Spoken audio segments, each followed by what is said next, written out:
Berikut paparan utama edisi Ahad 18 Disember.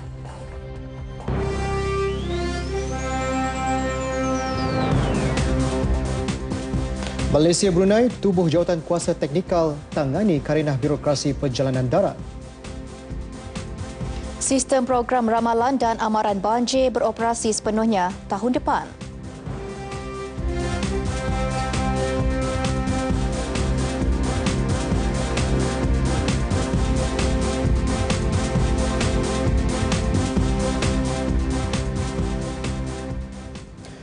Lapan pakej lebuh raya PAN Borneo Sarawak bernilai 12.5 bilion ringgit dilancarkan Perdana Menteri Datuk Seri Najib Tun Razak hari ini. Ia merupakan sebahagian daripada 11 pakejnya dengan jarak keseluruhan 1,089 kilometer.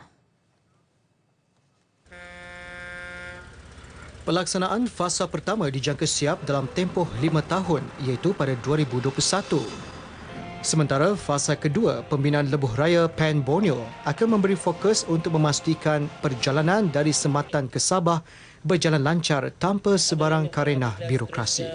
Dipersilakan Yang Amat Berhormat Penghani Pelak Batu Kilong. Lebuh raya PAN Borneo bakal menjana limpahan rezeki khusus buat rakyat setempat. Tegas Datuk Seri Najib, kemudahan itu melangkaui soal jaringan perhubungan. Justru pembinaannya tidak harus dibolos sebahagian kontraktor besar sahaja. Sebaliknya perlu dikongsi oleh seluruh lapisan masyarakat di Sarawak. Dan kita tak serah pada kontraktor tentukan. Saya sendiri akan cabut dan saya akan serah pada kontraktor kelas F supaya apa yang saya sebutkan tadi, limpahannya, multiplier effect-nya mestilah dirasai oleh segenap lapisan masyarakat negeri Sarawak. Kita akan tentukan suppliernya. The entire value chain akan juga mendapat faedah dari projek ini. Dan saya beritahu, projek ini, syarikat-syarikat itu mestilah dikuasai oleh warga Sarawak. Kerana projek ini ialah untuk rakyat Sarawak. 3. Dalam perkembangan berkaitan, karenah birokrasi melibatkan perjalanan darat menghubungkan Malaysia dan Brunei akan diselesaikan tidak lama lagi. Menurut Perdana Menteri, Kerajaan Brunei secara prinsip bersetuju untuk menyelesaikan isu itu menerusi penubuhan sebuah jawatan kuasa teknikal. Antaranya mengkaji kaedah mempermudah perjalanan darat tanpa semakan pasport yang akan diputuskan dalam tempoh terdekat. Ketika ini, rakyat Malaysia terutama di Sarawak dan Sabah serta rakyat dari Brunei terpaksa melalui 8 kompleks imigresen, kastam dan kuarantin CIQ yang ada di Sarawak, Sabah dan Brunei. Prosedur itu menyebabkan pasport pemilik yang sering berulang-alik antara Sarawak, Sabah dan Brunei dicop sebanyak 16 kali. Dan pada sebelah pagi tadi, Perdana Menteri merasmikan jambatan Batang Sadong sepanjang 1.48 km. Jabatan berharga RM231 juta, satu lagi kemudahan yang akan merangsang pertumbuhan ekonomi setempat.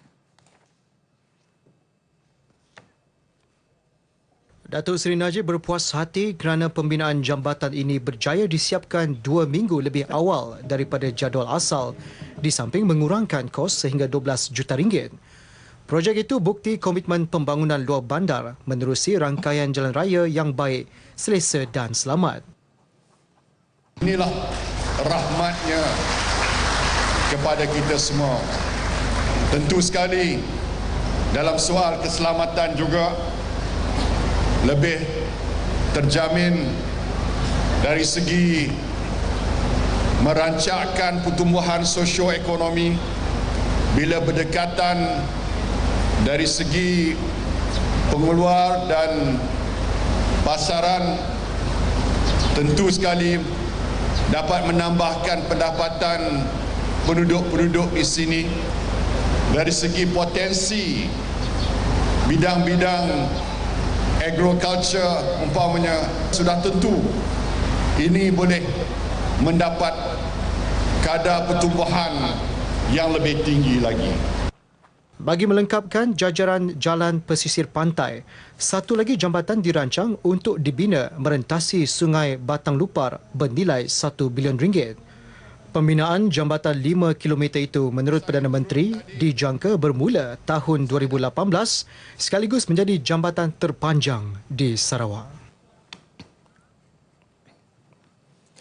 Perkhidmatan MRT yang dilancarkan pada Khamis tidak hanya menawarkan perjalanan efisien ke destinasi strategik, malah fasiliti di kesemua 12 stesen fasa pertamanya menjadikan perkhidmatan rel itu ejen transformasi pengangkutan awam negara. Tinjauan wartawan Andy Reza Rohadian.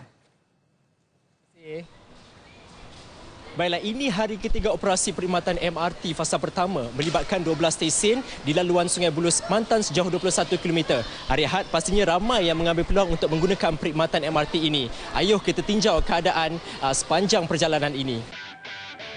Selain tangga, penumpang mempunyai alternatif untuk menggunakan eskalator atau lift di setiap stesen. Kemudahan itu memberi keselesaan kepada warga emas dan OKU.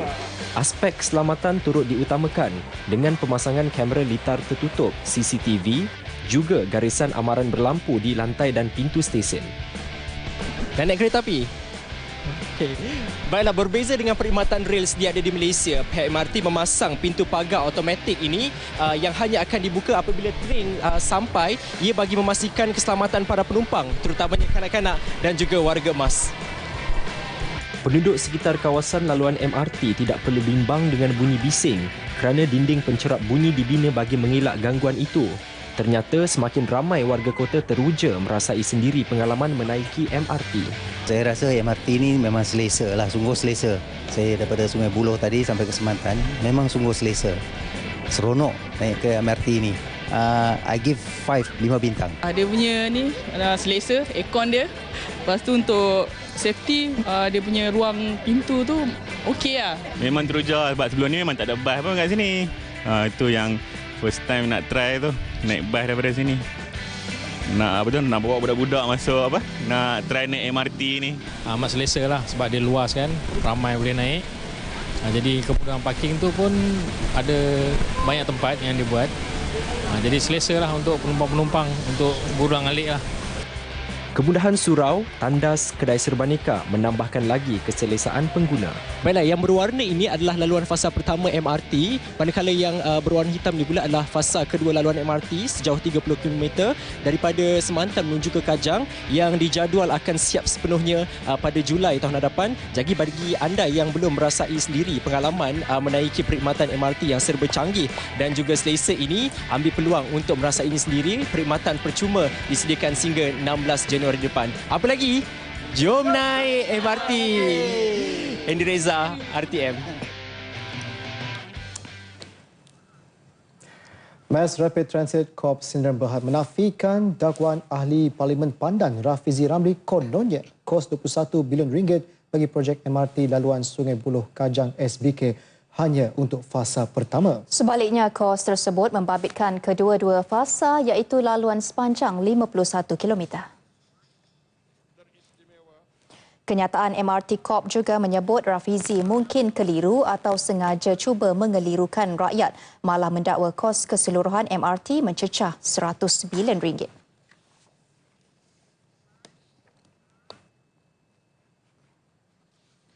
Percaturan kuasa besar di Laut Cina Selatan dapat dihindari jika anggota ASEAN bersatu membentuk kerjasama kuat.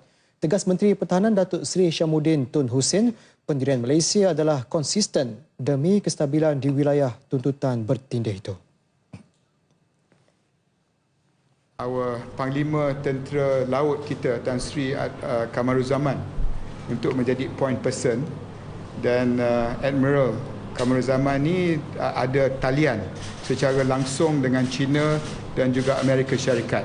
Dan pada masa yang sama, hubungan kita dengan negara-negara ASEAN perlu diperkukuhkan. Ini saya harap dapat memastikan bahawa rantau kita ini tetap stabil, aman dan juga selamat tanpa dikaburi oleh pertimbangan geopolitik kuasa-kuasa besar. Datuk Seri Hishamuddin menghadiri Majlis Penghargaan Institut On Jaafar IOJ di Shah Alam. Terbaru, sebuah kapal perang Cina merampas dron kawalan jauh bawah air milik kapal Oceanography Amerika Syarikat yang kemudian mencetuskan bantahan diplomatik Washington. Kelima-lima anak pasangan guru yang maut dalam kemalangan di Jalan Alur Punti Pendang semalam akan dibantu untuk meneruskan persekolahan. Beliau melawat keluarga mangsa di bilik forensik Hospital Sultanah Bahiyah HSB. Dalam kejadian 11.30 malam semalam, pemandu kereta Muhammad Fadzil Rashid, 50 tahun, maut di tempat kejadian, manakala isterinya Mas Miwaza Muhammad Nur, 42 tahun, meninggal dunia ketika dalam perjalanan ke hospital. 5 anak mereka berusia 6 hingga 14 tahun cedera parah kini dirawat di HSB. Kejadian dipercayai berlaku apabila kereta mangsa hilang kawalan dan terbabas ke lorong bertentangan sebelum bertembung dengan sebuah trailer.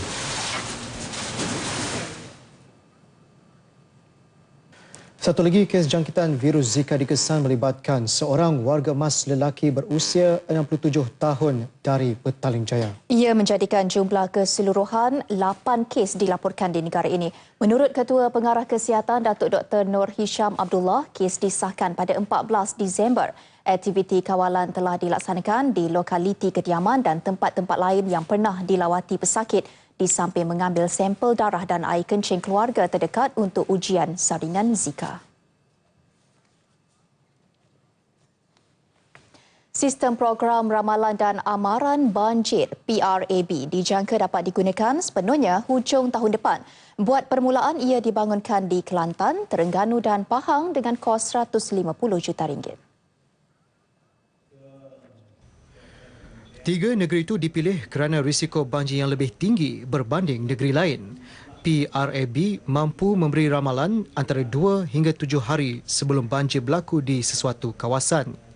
Dengan amaran ini kita boleh bagi maklumat. Kita hanya memberi maklumat. Kita akan beri maklumat kepada pihak Majlis Keselamatan Negara dan mereka akan menyebarkan kepada polis, kepada tentera, kepada Majlis Keselamatan Negara, pegawai yang macam JPAM dan sebagainya itu di peringkat operasional dia. Sistem sama seterusnya akan diperluas ke Johor, Melaka, Kedah, Pulau Pinang, Sabah dan Sarawak dengan kos tambahan RM400 juta. Lebih 1,000 penternak ikan sangkar di Pahang diminta terus mengambil langkah berjaga-jaga kerana musim tenggujuh belum berakhir. Nasihat itu bagi mengelak kesan kerugian akibat episod banjir besar 2 tahun berulang. Di Temerloh, rata-rata pengusaha mengambil iktibar situasi 2014 dan memastikan sangkar ternakan ikan berada dalam keadaan baik agar tidak dihanyutkan arus deras sekiranya berlaku banjir. Dalam persiapan banjir ini, saya menambah tali untuk mengikat sangkar-sangkar bimbang arus sungai musim tengkujuh ni, jadi saya berhati-hatilah. Keadaan sekarang ni air tak apa-apa naik lagi. Stabil persiapan sangkar, tambah tali lang sajalah. Tambah tali lang, repair pelampung, tong. Banjir 2 tahun lalu mengakibatkan kerugian besar terutama penternak ikan patin di Pahang. Program pemulihan pemasyarakatan PPP yang dilaksanakan di 6 pusat PPP disifatkan amat berjaya dengan 8,200 orang diselia ODS dibebaskan sejak 2011. Kurang 0.5% ODS yang mengikuti PPP menjadi pesalah berulang. Kebiasaannya kalau kita lihat average statistik untuk penjara Malaysia ialah 7% recidivism, recidivism ataupun mereka masuk balik ke dalam penjara pasal tak dapat mengisikan masa kat luar, masih melakukan jenayah. Tapi itu hanya 7% untuk penjara pada amnya. Tapi untuk program CRP atau PPP ini hanya 0.5%. Jadi ini merupakan salah satu kejayaan Blue Ocean Strategy yang dilaksanakan. Tan Sri Dr. Ali yang ditemui media selepas melawat PPP di kem Mahkota Keluang Johor juga memaklumkan kesinambungan program pemulihan banduan di dalam penjara itu akan diperluas ke Sarawak. Umat Islam diingatkan untuk memperteguh perpaduan ummah serta menjadi umat yang progresif sejajar kemajuan semasa. Jelas Ketua Pengarah JAKIM Tan Sri Osman Mustafa, umat Islam juga harus berupaya menentang sebarang anasir yang berniat mencetus pertelingkahan dan memecah belahkan hubungan sesama mereka.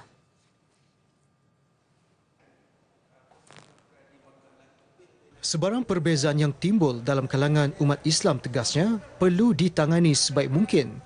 Apa yang penting memberi penekanan kepada Al-Quran dan memahami isi dan kandungannya. Kalau kita lihat dalam Al-Quran disebut innamal mu'minuna ikhwah. Sesungguhnya orang-orang mukmin itu, orang Islam itu adalah bersaudara. Kena tafsirkan banyak apakah yang dikatakan mukmin dan bersaudara itu.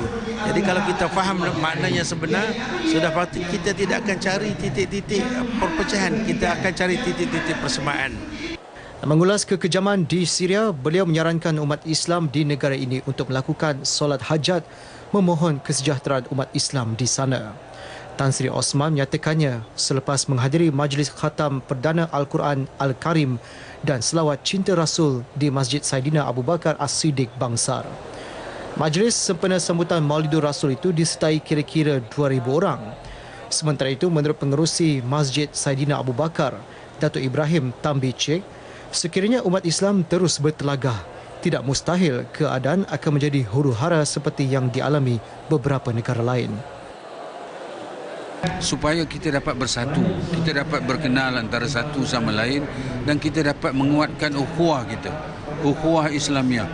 Kepincangan masyarakat kita yang sedang dilanda sekarang seolah-olah tidak bertepi, di mana masyarakat Islam kita bukan sahaja di luar negara kita lihat cumpang-camping diperkotak-katikkan, malah kalau kita tidak berhati-hati di Malaysia ini pun kita akan juga menghadapi masalah yang sama.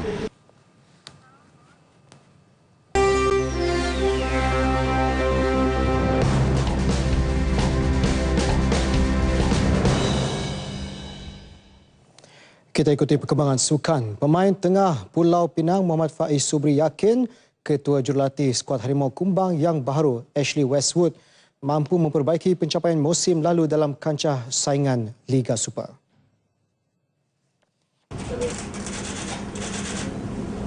Menurut Faiz, pengalaman Westwood ketika melatih Bengaluru FC dapat membantu Pulau Pinang mengubah nasibnya di musim baharu selepas hampir tersingkir ke Liga Perdana musim lalu.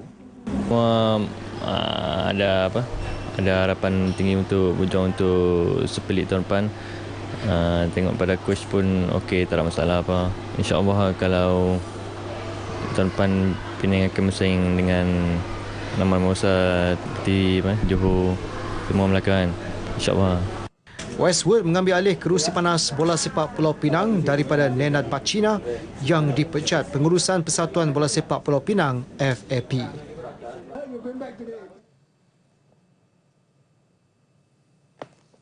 Sementara itu, Faiz semakin berdebar menjelang Majlis Anugerah Bola Sepak FIFA 2016 pada 9 Januari depan.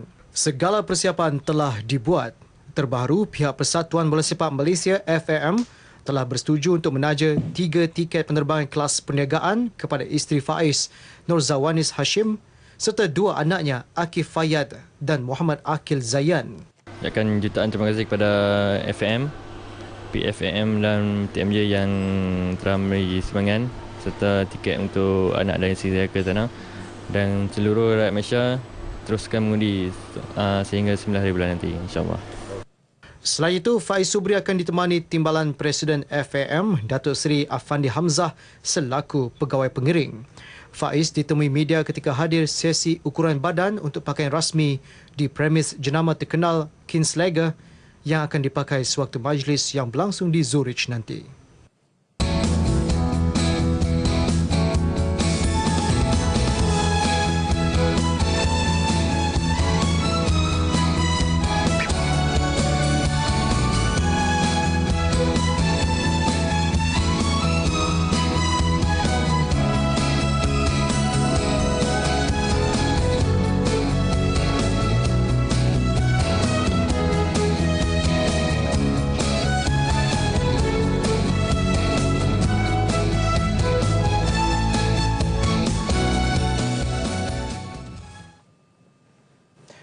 Pusat beli belah digital milik Mara Digital Mall akan diperluas ke seluruh negara berdasarkan perkembangan perniagaan yang amat memberangsangkan.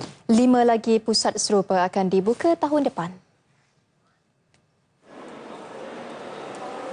5 Mara Digital Mall tersebut termasuk di bangunan Wisma Air Melaka, Plaza Paya Bunga Kuala Terengganu, Plaza Larkin Johor Bahru, bangunan Mara Gambut Kuantan Pahang dan di Kota Baru Kelantan.